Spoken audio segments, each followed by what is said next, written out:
Saudi আরবের রাজধানী রিয়াদে ভৈরবকে জেলা ঘোষণার দাবিতে প্রবাসী ভৈরববাসীর উদ্যোগে আলোচনা সভা ও সাংস্কৃতিক সন্ধ্যার আয়োজন করা হয়েছে।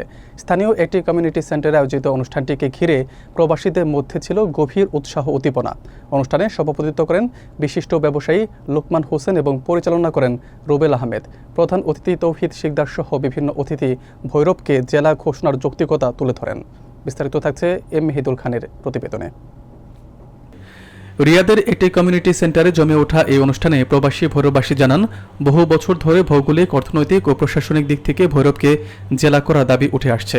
বক্তাদের বক্তব্য অনুযায়ী ভৈরবের জনসংখ্যা, যোগাযোগ ব্যবস্থা এবং ব্যবসা বাণিজ্যের প্রসার স্থানীয় প্রশাসনিক কাঠামোকে আরও বিস্তৃত করার প্রয়োজনীয়তাকে সামনে এনেছে। তারা উল্লেখ করেন, ভৈরবের অবস্থান কিশোরগঞ্জ ও ব্রাহ্মণবাড়িয়ার মধ্যবর্তী একটি গুরুত্বপূর্ণ বাণিজ্যিক কেন্দ্র হিসেবে দীর্ঘদিন ধরে ভূমিকা রেখে আসছে। এজন্য পৃথক জেলা হলে উন্নয়ন কর্মকাণ্ড আরও গতিশীল হবে বলে তারা মত দেন। অনুষ্ঠানের প্রধান অতিথি তৌহিদ শিকদার বলেন, প্রবাসীরা সবসময় দেশের উন্নয়ন ও স্থানীয় দাবির প্রতি আন্তরিক এবং সরকার এ দাবি বিবেচনায় নিলে এলাকার মানুষের উপকার হবে। বিশেষ অতিথিরা পরামর্শ দেন, প্রবাসী ও স্থানীয় জনগণের সমন্বিত উদ্যোগ দাবি বাস্তবায়নে গতি আনতে পারে।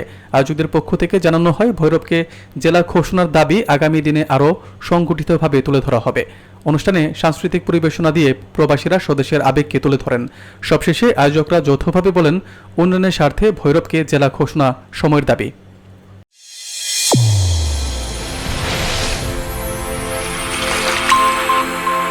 চ্যানেল A1 হৃদয়ের স্পন্দন।